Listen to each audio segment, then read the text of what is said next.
Burns. I'm director of the Aspen Strategy Group. I'm also a professor at Harvard University. It's a great pleasure to welcome all of you here.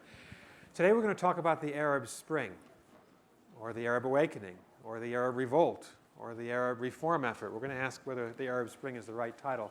And we have three leading figures from the Arab world here to help us think through these issues, to look back on what's happened over these extraordinary 6 months of reform and turbulence in the Arab world, the possibility of change. We'll start with some big macro 360 questions. What does this all mean, and where is it heading on the major countries? And then we'll look at some of those countries specifically, but I did want to introduce the panelists today, beginning with, to my left, Marwan Muasher, who is currently Vice President at the Carnegie Endowment for International Peace, and he runs the Middle East program at the Carnegie Endowment. He was previously Senior Vice President at the World Bank, and he served in government for a long time as Deputy Prime Minister of Jordan and as the Foreign Minister of Jordan. We know him well in this country.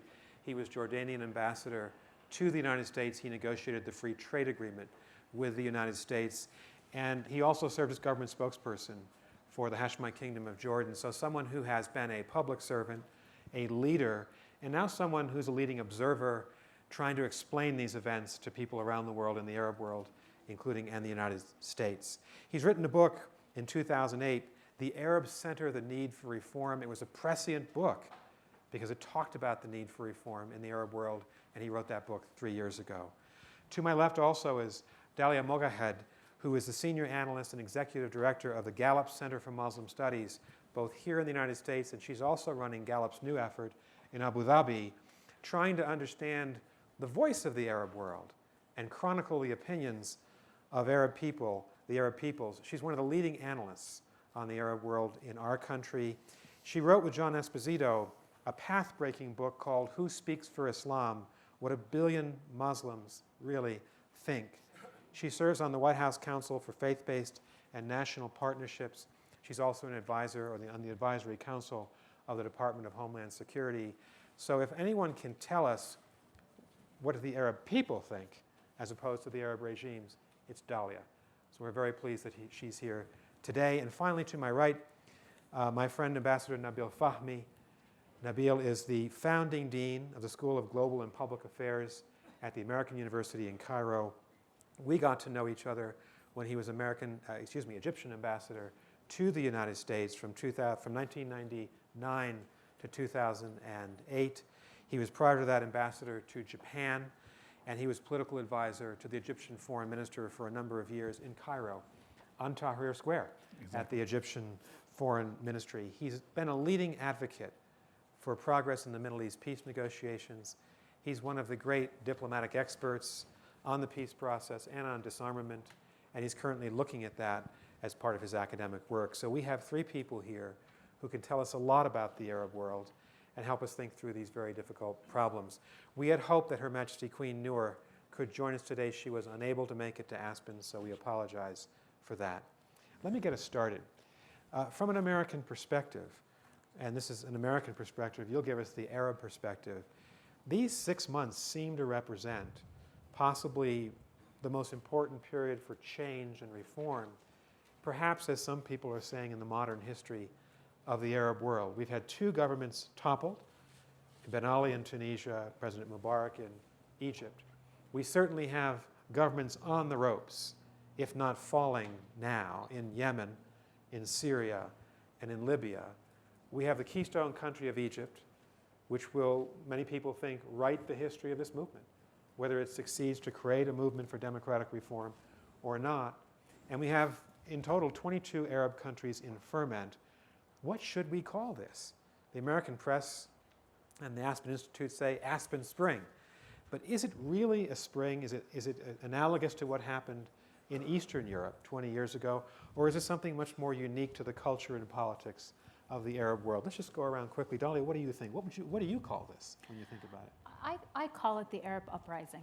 And the reason I prefer not to call it the Arab Spring is because it sounds too easy. This movement, this phenomena has been incredibly difficult. It has been bloody in many cases, mostly civilians getting killed by security forces. And it almost trivializes how difficult it is, and it makes us impatient because spring is a very short season. Yeah. And this is going to take a very long time. Good. So you vote for Arab uprising. Marwan. I like to call it the Arab awakening. I mean, a lot of people are surprised for why it took place, when it took place. I think I'm one of the people who are surprised why it did not take place earlier than this moment. We are the only region of the world that has not had any significant progress on governance in the last, say, 30 or 40 years. Every other region of the world made some significant strides there. But I totally agree with Dalia. This is not a movement that is going to be measured in months and years. It's going to be measured in decades. And I always tell my American friends, this is not a basketball game where you expect to score every 30 seconds. Okay, there will be periods where there will be no scores. But one thing is for sure, in my view, which is that something has happened which is irreversible. And that is that the feeling of powerlessness, which has permeated across the region for decades, is no longer there. People now feel empowered, feel that they can affect change, and they can affect change peacefully, something that truly has not been the case throughout many, many decades in the Arab world, where people felt powerless over decisions taken either by their governments or by the international community, and in certain cases by Israel as well. This is a movement that will be also that will manifest itself in different ways across the Arab world, which is not monolithic. You have countries with different degrees of legitimacy, countries with different degrees of development. And so you're going to see different reactions in different Arab countries to what is going on. But if you look at it long term, there is no question in my, at least, view that we are witnessing a movement towards a pluralistic society, towards opening up that will be bumpy, that will take decades to unfold, but one that will, in the end, result in a much healthier and better Arab world. So Marwan votes for awakening. There was a great book by George Antonius called The Arab Awakening, written, must be 50 years ago. 1938. And so the awakening of the Arab peoples, thank you, after the collapse of the Ottoman Empire. Uprising, awakening, Nabil.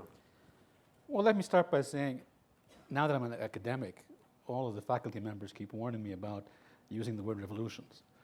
Because if you use it, it means that you've changed the system of government, at least in the short term, in an irreversible manner. And of course, we haven't gotten that far. But I think one should not underestimate what's actually happening here. There is revolutionary change occurring. We have not yet reached the goal that we're trying to achieve, but the change is extremely significant, and it's not about activists alone, it's about all of society. The relationship between those being ruled and the ruler, and I use this in a generic sense, politically, business-wise, even among family members, frankly. I very frequently will use empowerment. I think this is all about Arab empowerment. Arabs want to have a say in what happens about their future. They want to participate in it, and they want to hold their leaders. And again, it's not only political leaders. Everybody in Egypt now is demonstrating, whether it's about politics, economics, social change, women's rights. You have a problem, you go out and demonstrate. So this new relationship between the governed or the powerful and those being governed is extremely important. And it is about empowerment. Under that, you can add dignity, freedom, all of these things, but it's about empowerment. I don't use Arab Spring, and I always challenge that for many different reasons. One, I accept the metaphor, but I don't use it because we don't have spring in the Middle East. So I'd have to be very pessimistic if I used that. There's not a long spring in Aspen either, by the way. So I don't just use that, but this is change, and I am optimistic. It's not going to happen quickly, however. Dalia is completely correct. This is going to take time. It's complicated, but if we continue to have the engagement that we see now, this will be successful. Thank you. So I think we all agree that there is an uprising underway. There's an emphasis on reform. There's an awakening, a political awakening, where the Arab people are taking power from the authorities, and we see that in country after country, which in many ways is quite inspiring. and quite idealistic and quite beautiful to see, especially those young kids demonstrating peacefully, Nabil, in your hometown in Tahrir Square. And there's no question it's important. I've told my students we might only be at the end of Act 1, or witnessing Act 1 of a 5-act play that might take years or decades to play out. So the next question is there a pan-Arab narrative? Because we see the events in the individual 22 countries, but Dalia, you're best placed to answer this of anybody in the world. You chronicle Arab public opinion. Is there a regional awakening and reform effort of all the Arab people for something different, for change, for reform? You know, it's an interesting question, and I think a very important one. And I think the short answer is yes, but there's also a great deal of diversity. When I co-authored the book in 2008, Who Speaks for Islam, one of the chapters talks about Muslim and Arab aspirations for democracy. And that was one of the most, quote, controversial chapters. Several people said, commented, this just simply isn't true. We don't care what the polls think. These people don't value democracy. They don't understand it. And the proof is that they live under dictatorships and don't seem to mind. And so what we found in our research, and now we see in action on the ground, is that people across the region aspire to what we all hold dear: freedom of speech, freedom of religion, a government that represents the aspirations of its people, that can be held accountable. And so there were these aspirations that were always there, and yet the reality looked very different. And finally, we're seeing an equilibrium. We're seeing that force taking shape on the ground. Right. And Dalia, would you say that social media, Facebook, Twitter, was an important tactical measure where these young kids brought people into the streets? It certainly wasn't the primary motivator. I assume that was jobs, a desire for liberty and change. But how important was social media in your perspective? Social media was an important tool, and it can't be denied. And I think that when we are writing the history of this movement, we will have to talk about things like Twitter and Facebook. But it's also important that we not overemphasize the role of social media. I just came back from Cairo, where I met with a number of the cyber activists that were at the eye of the storm planning this whole thing on January 25th. And here's what they told me. They said that, first of all, the people that showed up on January 25th were not all responding to a Facebook invitation.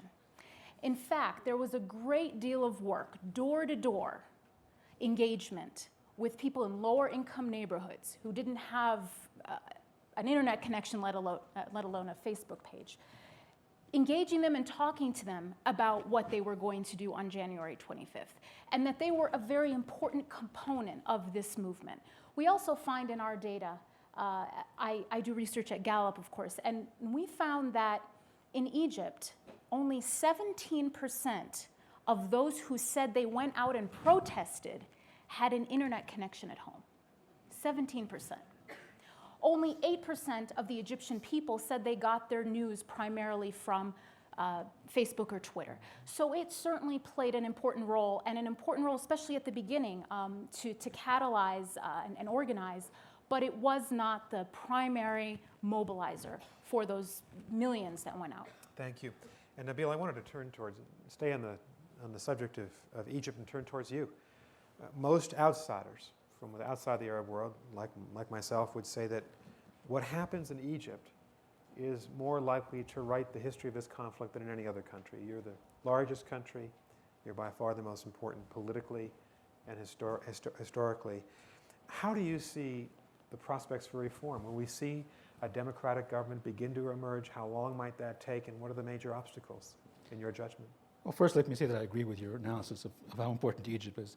Now, I know I've been saying that for 30 years, but I do believe in it. I've been listening. But second, seriously, the reason that I think you're correct is, among other things, a quarter of the Middle East lives in Egypt. 83 million live in Egypt out of 300 million. Half of them are 25 years or younger. Half of the population, and the same, approximately 56% to be precise. It's approximately the same ratio throughout the Middle East.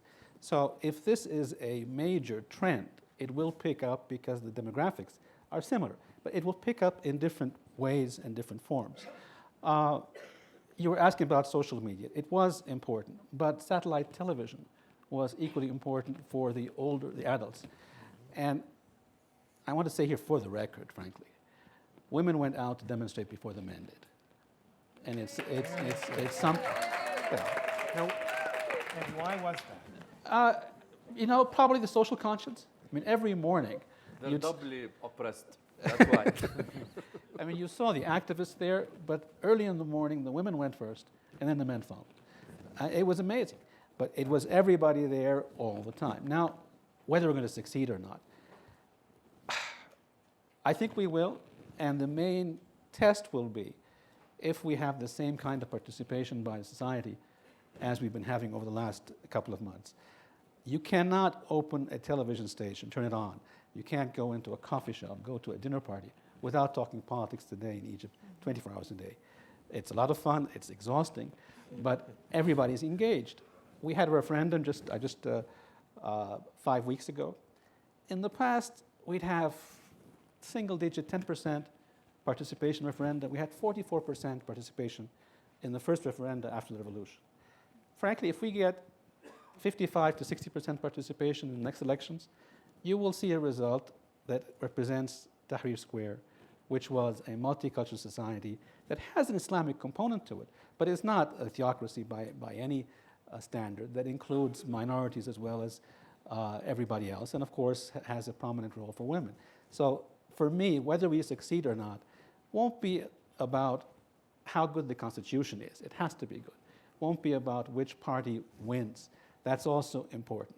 But it ultimately will be about, do we create a system that is attractive to everyone, and do we have the population participating in it? Because they are no democracy is perfect, but the checks and balances are created by having the different opinions participating in the system. And that's really where it's going to be. And you have a consequential 12 months ahead because you have parliamentary elections, constitutional reform, presidential elections. Are we going to see a neat, clean movement through this, or is it going to be a bit of back and forth in terms of the way that this new democratic movement develops? There has to be a back and forth. I mean, during the demonstration part of this process, everybody had one objective. Originally, to change the Constitution to have a free and fair election that was also competitive in 2011. What happened was there was so much support, they elevated their demand to removing the president and the government and the party and everybody else, which they've been doing. But once they finished doing that, now they're competing with each other. Is it a right of center political system, a left of center, a religiously inclined system? Is it a market economic system? The competition is out there, so there has to be a push and pull. The role of the military has to be defined. We will make some mistakes, but frankly, if they continue to participate, we'll come out of this successfully.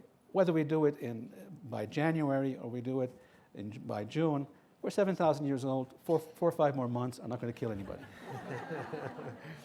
Marwan, one of the issues we talked about this morning, these are not unrehearsed discussions, by the way. We got together to talk about what we thought we should emphasize is the role of political Islam. And you and Dalia would have something to say about this, I'm sure, particularly in a place like Egypt.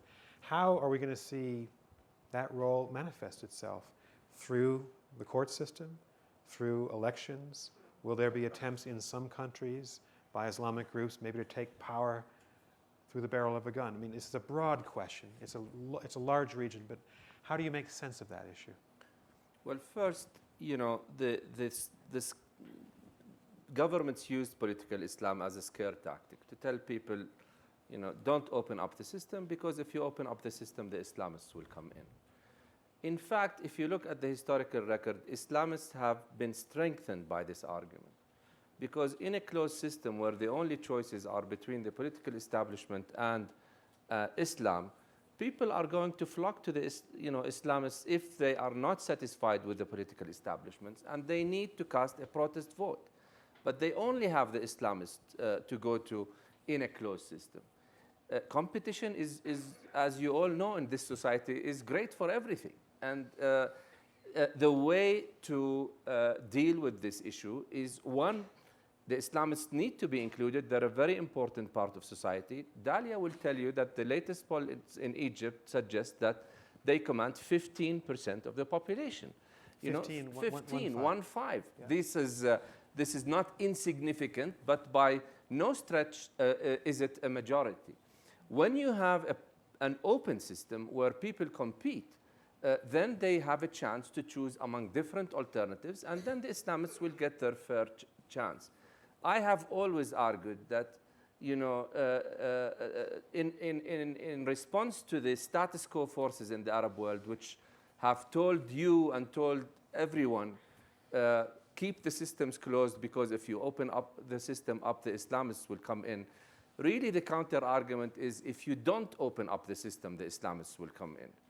And you need to, but I want to also make the other point, which is a lot of people, you know, in the West tend to dismiss the Islamists as a force in society and tend to want to exclude them altogether from political life. That's not possible. They are an important part of political life. You cannot just pretend they don't exist. What one can do is work for constitutions and practice that would commit everyone, the Islamists and other political forces, to two principles. The principle of political commitment to political pluralism at all times, meaning they cannot use democracy to come to power and then deny the right of others to organize, and the commitment of peaceful means, that any political party should employ peaceful means and peaceful means alone. And if these two principles are enshrined in constitutions and are practiced in societies, then one should not really be afraid of the Islamists or any other political force in society.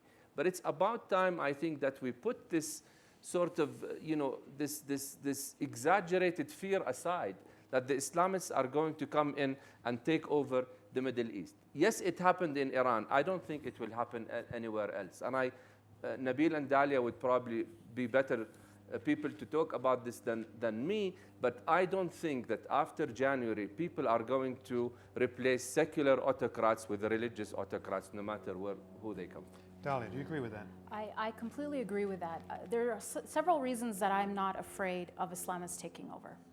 One is that their support is significant, but by no means anywhere near a majority. 15%. In most countries. In most countries. The one that we know for sure is in Egypt. 15% of the population say they support the Muslim Brotherhood. And that's, so it's important that they be included. They are an important part of society.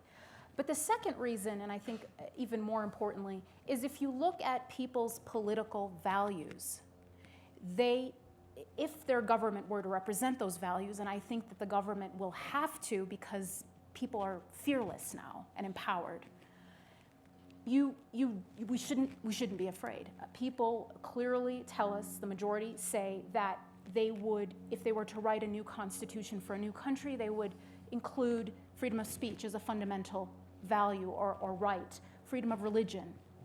We asked Egyptians if there was a country that they would model a future Egypt on, a political ideal. Less than 1% of Egyptians said Iran.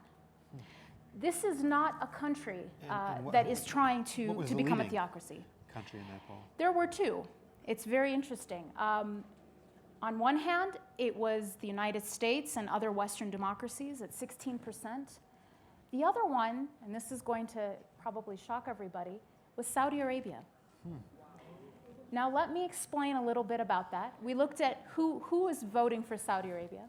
They were less religious than the general population, less likely to want religious leaders in power, but their sort of distinctive feature was they thought that there was a great deal of corruption in business and in government in general. And so they somehow, I think, the way I interpret the data, they're looking at Saudi Arabia as a strict kind of very harsh, harsh on crime type place they're sort of drawing this kind of, that it would be a cleaner government. But when you look at the role of religious leaders and what people would want, they want religious leaders as merely advisors and not directly in control of government. Thank you. Nabil, Muslim Brotherhood figures to be a major player in Egyptian politics. Do you agree that they're not a threat to the more secular-minded Egyptians who have a different path forward? Well, I have to admit, I've never been comfortable with the politics of the Muslim Brotherhood. That's been I don't know whether it's my Middle Eastern background or my New York background. I'm sort of skeptical and cynical about anybody who makes things, puts it into black and white positions. But anyway, that being said, they are now a force, and a legitimate one, in our society. So complaining about whether they will have influence or not is a waste of time. They will have influence. What's interesting about Dalia's statistics is in the elections in 2005, they got 20% of the seats in parliament. Actually, her statistics are lower than that. So the initial reaction after the revolution is they have less support rather than more support. I'm careful, however, with numbers. We have never had this paradigm before. And one has to take into account that, except for me, and I'm an addicted voter, very few Egyptians went out to vote in the past. As I mentioned, 10% was the approximate figure. We had a 350% increase in the number of voters in the referendum. Now, they weren't the Brotherhood. Maybe some of them were. And they weren't the ideologues. They weren't the old party. They were people who never voted before. So what actual percentage they would represent is not clear. I would be very surprised if we had a 50% participation and they got more than 20%. If we don't have 50% participation, if we go down to 20%, then it's more of a problem because they will get their votes out there one way or the other. Now, that being said, because they're out in the public now, they're subject to as much criticism as everybody else is. I mean, nobody's immune from criticism in Egypt today. They have to stand up and be transparent. They make a good statement, they're applauded. They make a bad statement, they're taken to the cleaners on it.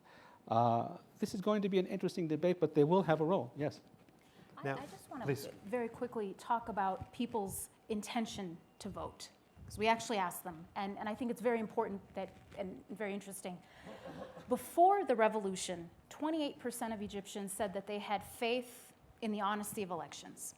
Now, that might be 28% more than we thought, but that's the percentage who said that they thought the elections were, or they had faith in or confidence in the honesty of elections. After the revolution, that number went to 90%. 90% of Egyptians believe the next elections are going to be honest. And the same percentage say they intend to vote. Now, participation is never 90%, I don't think, in any country. But it does illustrate the enthusiasm, the excitement of finally feeling like you have a say. So I am very optimistic about the next election, the kind of participation that we are going to see. I mean, the referendum is a good indication of that. And if that comes to pass, then I think that every political force will get their legitimate share. Thank you. Nick, can I just Please, make Marwan. one additional point? 2 years ago here on this platform, Salam Fayyad laid down a vision for what he wants to do to build a Palestinian state. Remember, this came in the wake of the 2006 elections in which Hamas won a majority and in which it governed first the whole Palestinian authorities and then Gaza.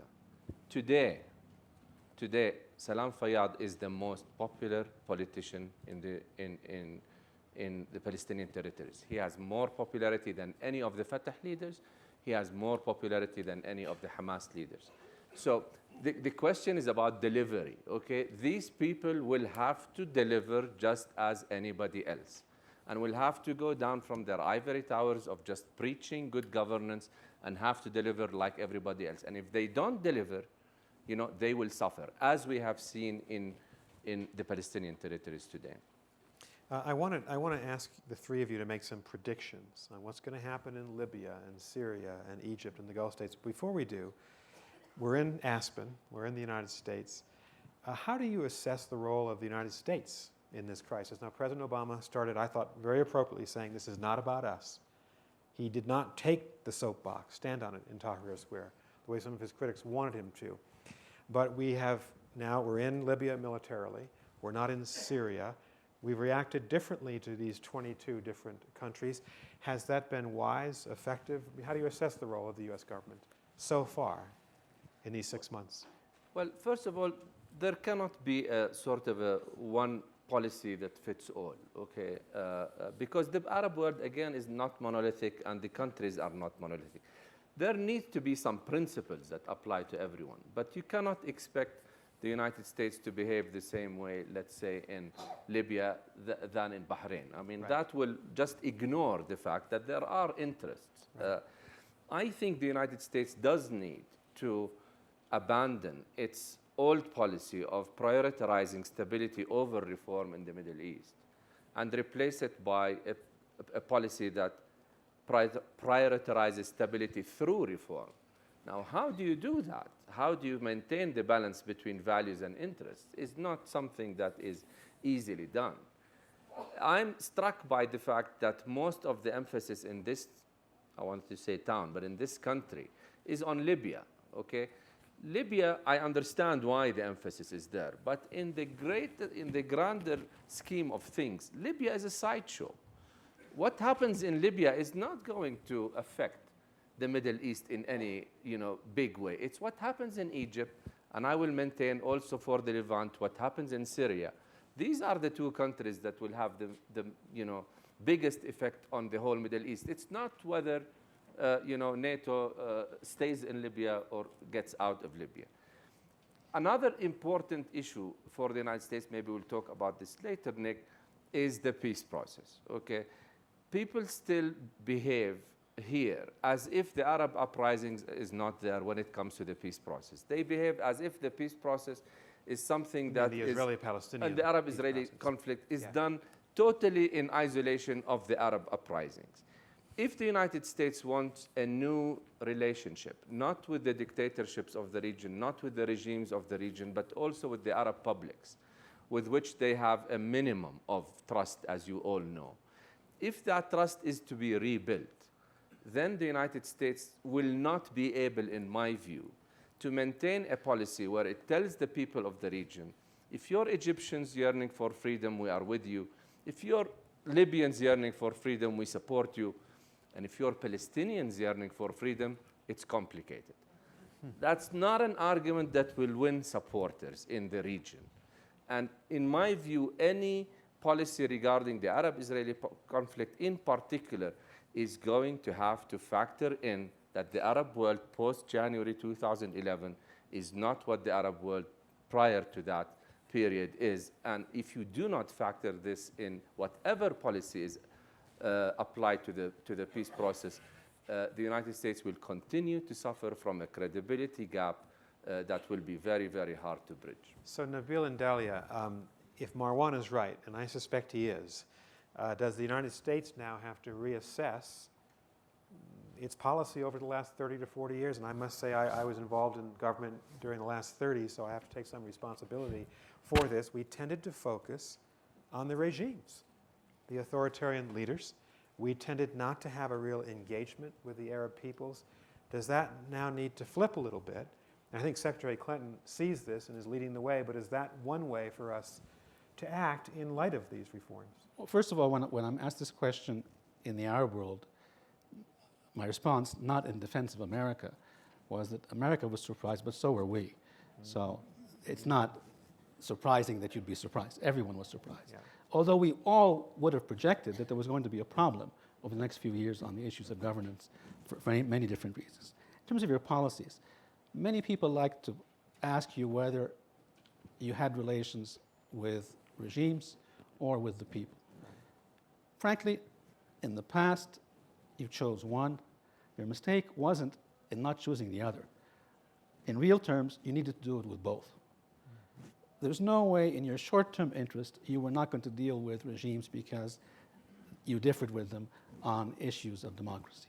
And it's beyond the Arab world. You can go to Asia, you can go all over the world, and you will continue to do this. Your problem was you completely ignored the people. And when we used to raise the issue of the Arab street, I mean, the most energetic response I used to get from Americans was a snicker, that there actually is an Arab street.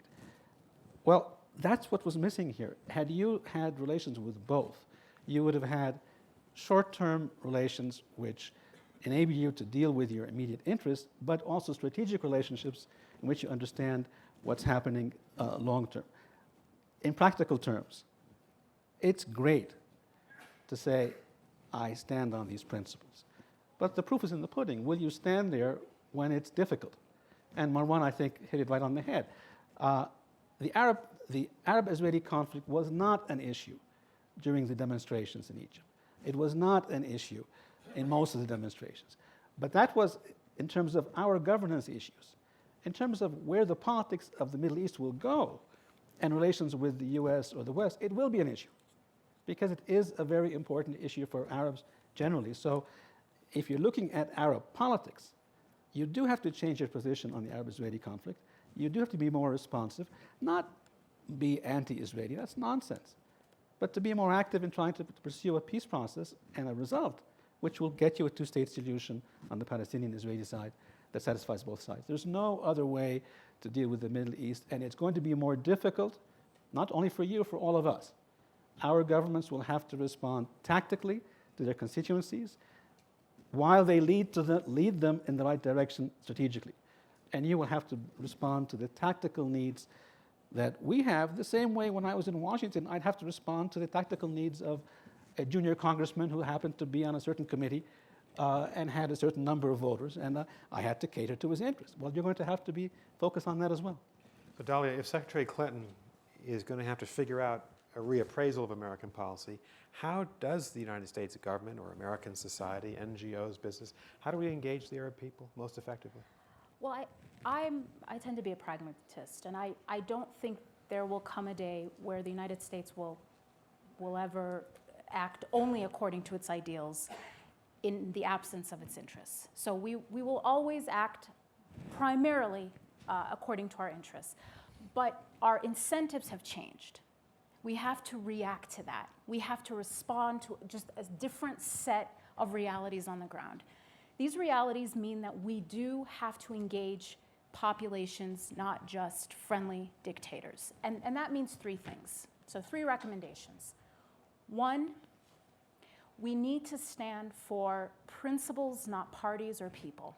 So how do we best support Egyptian democracy? If we think that this is really going to start with Egypt, we need to not pick favorites.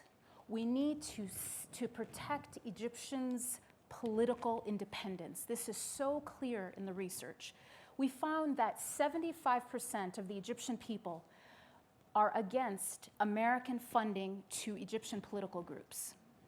Now, among that group of Egyptians who see America as their political model, that percentage is 88%. They're even more likely to say, let us do this on our own. Not because they don't like America, not because they don't agree with our political values, but precisely because they want what we have, that they need to be independent. So we need to just support Egyptian political independence and democracy by allowing our ally to forge their own path. Number 2, we need to put trade over aid. Egyptians are proud people, as I think we all know. Anyone who's met an Egyptian, I think, knows this. We're proud of our history and who we are. But more than that, Egyptians, again, going back to this idea of independence, they know aid comes with strings. All aid does, and as it should. You need to get something back for what you're investing. The majority of Egyptians, not only don't they want aid to political groups, but they actually aren't even sure they want economic aid. The majority of Egyptians, 54%. Now, I'm not saying we should stop economic aid, but I'm just saying to keep that in mind as we move forward. What kind of an economic relationship do we want with Egypt? What the people want is to turn a lot of that investment into better trade relations and less on just simply aid. And the third thing is to work tirelessly to end the Palestinian-Israeli conflict. If we care about the security of the state of Israel, we can no longer depend on friendly dictators to deliver that. The only thing that will deliver security to Israel is a fair deal. Thank you very much. Well said. And thank you for those 3 points. A lot to think about. Thank you. Here's what we're going to do. We're going to take questions from all of you, but not quite yet, because I want to ask these. I'm going to put them on the spot, the 3 of them, Dalia, Marwan, and Nabil, and ask them to make some predictions about some of those friendly and unfriendly dictators in the Arab world. First question, how long before Qaddafi falls, and is it inevitable now that he's going to be driven from power? It's very difficult, even as an academic, to give you a prediction based on empirical evidence. But let me, and I'm not trying to be diplomatic here, the winds of change in the Middle East will affect every single Arab country in the region. Every single one of them will look at a different relationship between the governed and the governing. Now, how far it goes, does it go into a democratic system with free elections, or is it more of a consultative process? How quickly? That will change. But I actually think that nobody will be immune. And let me just, since you asked specifically about that example, using military force against your people is disgraceful. Right. Thank you. Okay, that's the first question. Marwan, you've got the second question. It's in the Levant.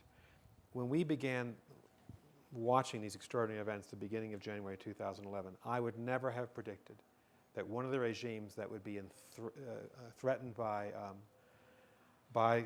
people in the streets of being overthrown was Syria, that bitter, cynical dictatorship. Is Assad going to fall, do you think, in the next 5 or 6 months?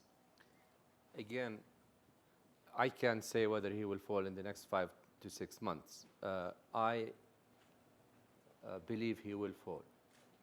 I believe, as Nabil said, no leader that uses force against his people can, claim any legitimacy whatsoever. Not that they started with a great deal of legitimacy to start with. But I have not, frankly, talked to a Syrian yet that thinks the regime will stay. I think the question is when and how rather than if. And I think that, unfortunately, it will be bloody. This is a minority regime where 10% is ruling over the 90% of the population. It understands very well that any opening up process, it's going to come at its own expense and not result in just power sharing, but result in the regime totally, leaving that power. They're not ready to put their neck on the line. They are going to fight this to the last drop, and they, as we have seen, are doing so. But I also think that Syrians are not going to go back home. They are, Tom Friedman said, dead men walking about Arab regimes. I think the public feels that way too, that if they go back home, the regime is going to come after them. Once they are out in the street, I don't think this is going to be reversed until the regime falls. Thank you. Third question is to you, Dalia. It's about Egypt.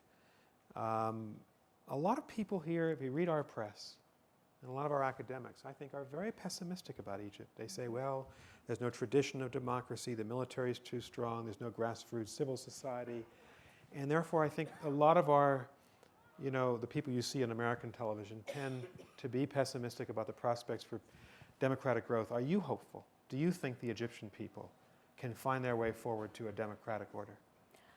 I am very hopeful. There are a lot of challenges. We can't be naive about what they are. I'd add economics to that. There's immense poverty. The macroeconomic situation is even worse than it was before the revolution. So there's no denying all of those things. But the Egyptian people have fundamentally changed. I talked to someone this morning. They've changed medically. You just can't reverse what has happened in Egypt. People have taken their country back. What has really happened because of this revolution, more than anything else, is people went from being observers to being stakeholders. We found that before the revolution, about a quarter of Egyptians wanted to leave. They wanted to leave Egypt, they wanted to go somewhere else. After the revolution, their satisfaction with their standard of living went down. Their life satisfaction went down. Their satisfaction with housing, down. Their satisfaction with their medical care, down. Their intention to leave, down. They're half as likely to want to Willingness leave to stay. Egypt. They're half as likely right. to want to leave Egypt. They're twice as likely to want to stay in Egypt. Yeah.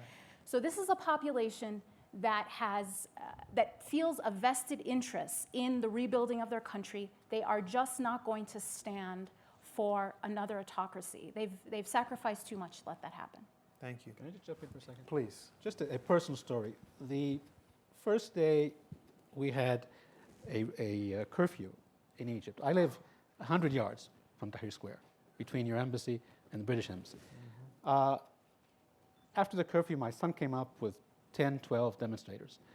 And I shifted from my policy position to my family position. So I offered the kids, okay, sleep over, have a meal and sleep over. And a young man and a young lady answered at the same time, sleep over why? I said, well, there's a curfew out there. And he said, who applies the curfew? We own the country. And that's seriously, that's exactly what they mean. Now, we will have problems. One of the issues is the nature of the Constitution. If we have elections first and you get a bad result, the Constitution may be drafted a little bit to the left, a little bit to the right. So there's an effort now to develop a basic law where anybody doesn't, you cannot violate the basic provisions. This is all a debate that's going on, and we're going to do it. But the point Dalia is making about empowerment is extremely important, and it's you see it every day on the street. Thank you very much. We haven't talked much about Saudi Arabia, the Gulf. Bahrain has been destabilized, but the rest of the Gulf has been largely stable over the last 6 months. And again, the conventional wisdom is they're going to surf through this wave of troubles and survive, the Gulf monarchies. Is that too simplistic? And do you think some of these regimes might be at risk down the road? I don't think any country is immune in the Arab world. I have said that, and I think the research shows that. This sense of empowerment has really permeated across all countries of the Arab world. That does not mean that countries are similar. The Gulf does have some different characteristics, and I don't predict that a revolution will take place in the Gulf anytime soon. They are more well-to-do, they have money, they have their own systems in government. The King of Saudi Arabia is actually popular in the country. Kuwait has a fully functioning parliament, and a real one, not a nominal one at that. But I think it would be a mistake, whether it is in the Gulf or in other Arab countries like Jordan and Morocco, for example, that also enjoy more legitimacy and that also have more time because their leaders enjoy legitimacy in the street. It would be a mistake not to invest this time wisely in making sure an orderly, gradual, and serious reform process is put in place so that they don't arrive at a situation like in Egypt, where then the street will set the pace. We all know the street is excellent at starting change. It does not know how to institutionalize it. And therefore, these countries have now only 2 choices, whereas they had 3 before. Before, the third choice was do nothing. Okay, do nothing, and things are going to stay like this forever. That choice, as we all know, is gone now. Today, the choices are one of 2. Either the governments lead a reform process from above that is real. And when I say real, I mean not reform rhetoric. I mean a process that dilutes the executive's power and results in power sharing with the legislative and the judiciary. They either have that opportunity to lead a reform process from above or watch it unfold in the streets below. But this option of sitting and doing nothing is over. And my concern remains, frankly, mostly about those countries that have not witnessed yet the turbulent demonstrations and events of the last few months in Egypt, Tunisia, and elsewhere. My concern is that this might give them a false sense of security, that they don't need to do anything. That would be very short-sighted on their part and on part of the international community as well. Okay. The other option is to not only to do nothing, but to look around and respond not with reform, but with greater repression. Yes, That's well, another of option, course. which would even be worse. Yeah. Right. Absolutely. It may be simplistic for us to try to assess winners and losers 6 months into a very long period of evolutionary change. But of the outsiders to the Middle East, the countries that have a vested interest in the Middle East, who are the obvious winners or losers at this stage, Nabil? Depends on how each one of them responds and the general environment. If, for example, we have a Middle East that is moving towards reform and at the same time moving towards, for example, an Arab-Israeli peace process with a tangible outcome that will satisfy both the Arabs and the Israelis, the strongest winners foreign winners will be America, Israel. I'm talking about the foreign winners. If you have the other situation where you have reform, but you don't have a peace process, then you're going to see much more anger in the street, and America will be among the losers in the short term, not the long term. Because long term, ultimately, we will continue to correct ourselves, and we will develop into more democratic systems. But your issues will become issues that are going to be challenged. The same applies to the Israelis, for that matter. If the Israelis make a best effort to achieve peace, even if we don't achieve it in the immediate short term, but if they do, they will be on the winning side of this equation. If they don't, if they continue to build settlements, continue to develop, to destroy houses in East Jerusalem, Arab governments will have to be responsive to their people in the short term, not in the long term. They won't move away from peace with Israel, but they will be much tougher in their reactions to things that are contrary to peace. I actually believe that if the Arab world moves towards a more positive reform process, and if you have movement on the Arab-Israeli conflict, that Iran is a significant loser unless they also change course and come along. But it all depends. Which is unlikely in the short term. Well, Egyptians don't look at short term, but yeah, it is unlikely in the short term, yeah. Thank you. Marwan, what do you think? Autocracy is the biggest loser. Autocracy. Autocracy. There is no way from now on any Arab regime can, claim that the leader will stay forever. That is gone. In the general scheme of things, autocracy is the big loser. I think Iran is a big loser also. And I, again, don't want to judge things in 6 months or 1 year. I look at the bigger picture. Iran is a big loser. You cannot, argue for democracy when it comes to the Arab world, but then at home you employ a different argument. The Syrians used that, or tried to use it, and failed miserably. In the long run, Iran will be a big loser. And let me say it very candidly, because I don't know how to say it more, and because I think Tzipi Livni said it before me. Israel has to wake up and smell the coffee. Israel has to wake up and smell the coffee. This is a new Arab world. And the Palestinian public is not going to watch other Arab publics, not just yearning for democracy, but affecting change peacefully against very strong military machines. The Palestinian public is not going to stay quiet and wait for the results of the US presidential election or the quartet's move or any other international move. They are going to take matters into their own hands, and quicker and sooner than we suspect. Unless Israel understands that and works for an immediate resolution of the conflict that does result in a two-state solution, I'm going to use Tzipi Livni's words, not mine. It's either peace now or never. Thank you. Dalia, you get the last word. I actually think the biggest winner is the United States, and here's why.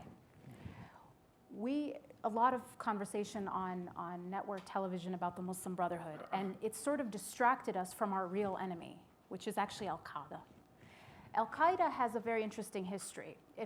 For most of us know this, but for anyone who doesn't know how they were founded, their original goal was actually to topple Mubarak, and of course the Saudi government as well.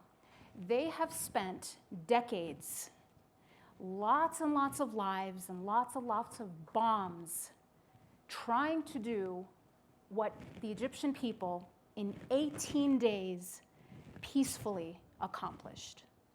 Now, if that's not a blow to their narrative, I don't know what is.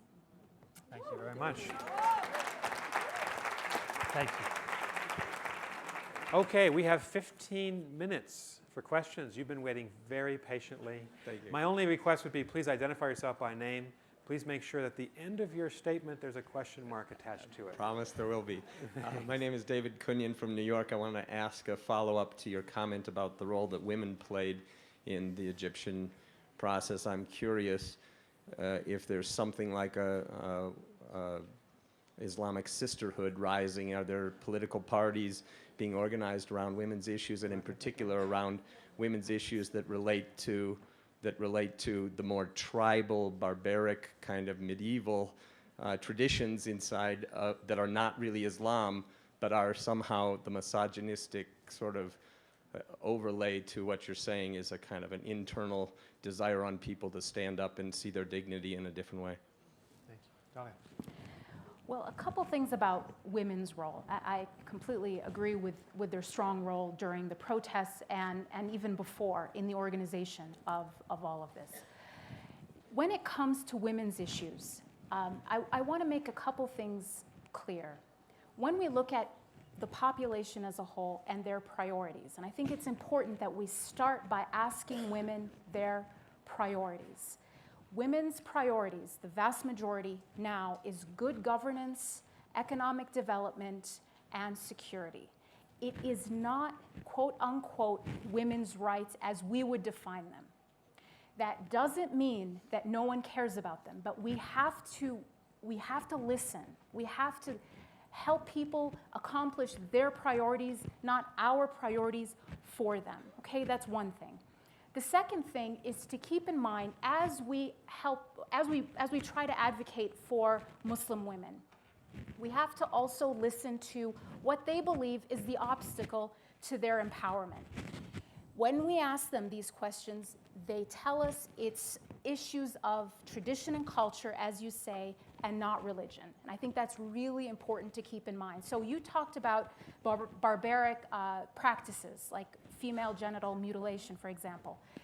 This is something that there has been a consensus fatwa. We usually hear that word and feel scared. But in this case, the fatwa was to say that this practice is against Islam. So the fact that it continues to happen, by the way, it happens as often among Christian Egyptians as it does among Muslim Egyptians.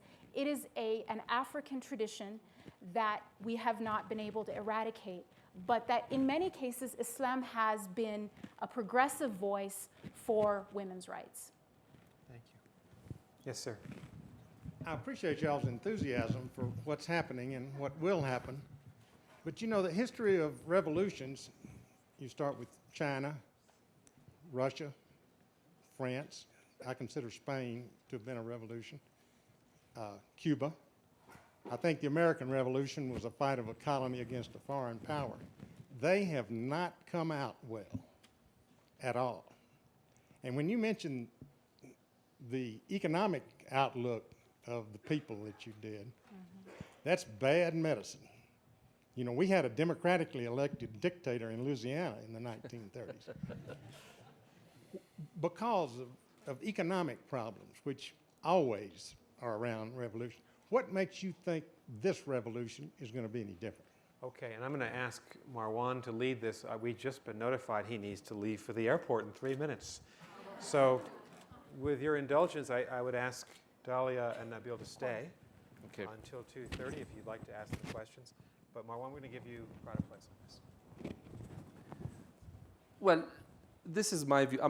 It's not going to be. The road again economically is going to be bumpy as well. Remember, this is not 1989 Europe, where Eastern Europe knew exactly what kind of an economic model they want to use as they as the Berlin Wall fell. In the Arab world, economic reform has acquired a bad name, and it has acquired a bad name because it has not been linked with a political reform process. In other words, economic reform took place in the absence of a system of checks and balances, which meant that the benefits of such reform went to an elite few rather than to the general public. We have seen this almost in every Arab country to the extent that today you talk about economic reform in Arab countries, people will say, That's not what we want. We want subsidies, we want increased higher salaries, etc. It is going to be a challenge. It is going to be a challenge to convince the public to go ahead with an economic reform process, but this time coupled with a serious political reform process. I think it can be done, and the public will accept painful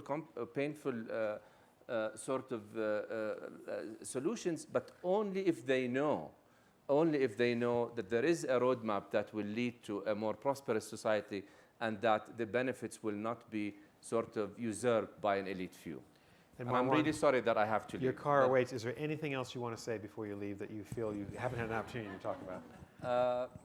No, I think I've said enough. Thank you. Okay. Thank you. Please. Thank you all for your good works.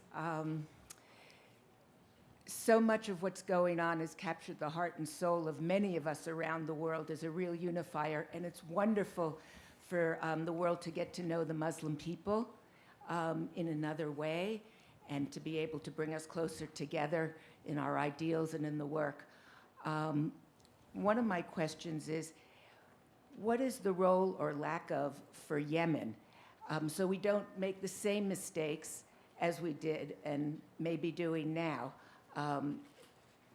How can we support or be helpful, or should we be staying out? What is your suggestion? Thank you very much. Nabil. Well, again, there's not a single recipe for every one of the theaters there, but what I think you can and have to continue to do is to continue to speak out in support of the right of civilians to express themselves, to hold their officials accountable, and to allow for the creation of institutions, be that in civil society or otherwise, that ultimately will create a democratic system. You can't create it for them. It will have different faces, if you want, for different countries, but it has to have the same soul. Thank you. Huda, yes. Thank you very much. Nick, Huda Faruqi first. Nick, I want to tell you that this has been a great panel, great questions and superb answers. Great. Thank you, everybody. And I'd like to, Dalia touched upon another option being repression. And I'm concerned about that, taking into consideration that in the years in the past, many, many years, every single ruler has relied upon a massive intelligence network and organization and system. Would you like to comment on the past as well as the future with respect to intelligence and the use of the intelligence apparatus to repress? Sure. Nabil? Sure. Well, first of all, That's a good one. again, I've been traveling so frequently, so many places, and speaking so many times. I miss weekends, and I forget what day of the week it is. I say this because I can tell you the day of the week in Egypt with my eyes closed, listening to the political debate. Saturday, it's quiet. Sunday, you have the first request or the first demand. Monday, the first attempt to ignore it or to push it back to see how much momentum it is. Tuesday, the energy heightens up a bit if it's a serious demand. And Wednesday, you have the threat, well, if you don't respond to this, then we're going to demonstrate on Friday. Most of the times, Thursday afternoon, there's a response. Sometimes there isn't. And then they go out and demonstrate. I say this because, yes, repression was a very difficult tool, but people feel liberated. They're not scared. And in actual fact, authority, be that in business or in government, understand that they can only push so far without responding to the people. But let me address you, Huda, more precisely. At the American University in Cairo, we've held 16 events on governance from February to June. One of them was on intelligence security services. How do you dismantle them? How do you change the whole culture? And we brought in experts from all over the world. But ultimately, it is about accountability, making sure that if somebody questions something, he can go and challenge the politician, the policeman, and so on. It's going to take time. One of the reasons I said I don't like reference to spring, not only because we don't have it, but because it, as Dalia said at the beginning, this is not going to be solved in a couple of months. Even after our first election and a new government, there will be mistakes and challenges. We've been doing this not for 30 years, for 60 years, all the way back to 52. So you need to change a whole culture here. But if people go out and participate, and I saw 85, 90-year-olds going out on canes with people helping them to go out and vote. It's a different culture, but it is a challenge. It's not going to be easy. We have time for 2 quick questions, 2 brief answers. Ambassador Tom Korologos. All right, thank you. I would like to add another question to Ambassador Burns's trio of questions. How long do you think Israel, and the United States for that matter, are going to wait should Iran and Ahmadinejad get deliverable nukes? Well, I would just say I think that, if you had asked our government on January 1st, 2011, what's the most serious challenge in the Middle East, they all would have said Iran. And it's the drama of the Arab uprising, awakening, that has kind of eclipsed that. That issue's coming back. It'll come back, I think, probably shortly after our election for President Obama in his second term or for his successor should he be defeated. But I think, Tom, you're right. As they begin to enrich uranium and make progress on the nuclear side, it's going to compel a response from us, whether that's to a military response or, I hope, a response to contain them and wait them out because we're a lot stronger. I think that'd be the smarter policy. We're going to have to re-engage on Iran fairly quickly. Thank you. Dorothy, you get the last question. Dorothy Zimberg, Harvard University. Hi. Thank you very much for extending our time horizons. Thinking in decades is very important. On the other hand, I was dismayed because you've destroyed a metaphor. The metaphor is about all the revolutions, a rock in one hand and a cell phone in the other. If we now have to say a rock in one hand and a cell phone in one in every 17 others, it doesn't sound as sexy. But the question I'm going to ask you has to do with that, and that's about the future of pan-Arabism. Now, I realize Egypt is least likely to be part of this, but if the figures of the youth are under, let's say, 60% or more in some countries, are very young, and despite what the figures are now, the internet is going to grow inexorably, what is the likelihood that the divide is going to be between Arabs and everybody else? And I think Egypt is different from this, but if you look at like Libya, like Syria, et cetera, they're all mandates that were put together by the French and the English. And what if this youthful group takes over as Arabs rather than Syrians, for example? What do you see as the likelihood? Okay. We could design an entire course at Harvard on that issue, so I'll simplify it. Is there a future for pan-Arabism to bring the Arab world together? It's a great question to end on, and I'm afraid you both got 1 minute with which to answer it. Nasser founded pan-Arabism. Could Egypt, again, lead the Arab world in that respect? Pan-Arabism, during Nasser's period of time, was around 2 things: the social contract between the governed and the governing, but more so about Arab decolonization. So there was a cause. Pan-Arabism now, 60 years and more later, should be about building a more reform-oriented Arab world. So there is a common cultural factor between the Arab countries, and there are some differences. Egypt's strong suit was never material contributions. It was always in the intellectual value added we add to the process. So I actually think if we lead this process of reform, you will see a pan-Arabism reemerge, but it's not going to be something that you should be scared of. It's going to be a more constructive, more progressive, more globalistic form of pan-Arabism. Thank you. Dalia? I think the public in most of these Arab countries wants greater cooperation across national lines. They are not looking for one mega state, but they also think that there's too much narrow thinking, and that collectively some cooperative relationships, be it trade or anything else, would be mutually beneficial. And when we think about cooperation between these countries, they actually have the lowest, I think, in any region of the world in terms of trade with each other. I had to fly from Abu Dhabi to Morocco, and the airlines were telling me, well, you have to go to Europe first because there's no actual flight. It goes from Abu Dhabi to Morocco directly. So there is such an under-cooperation, this cooperation is so underdeveloped. I think people are hungering for what is much more logical. But no, I don't believe that anyone is looking for what we might be afraid of. This has been a terrific conversation. Please join me in thanking Dahlia Mogahed, Nabil Fahmy. Thank you very much. Really well done. I just wanted to, if I could have your attention, I just want to make sure that everybody's aware of all the schedule changes today. And, you can certainly ask any staff if you have questions, but a reminder, the next panel in here is what is the future of cancer? Haley Barber will be speaking in the Dor Hosier building at 4 o'clock. He was originally scheduled to be in this room, and that will not be happening.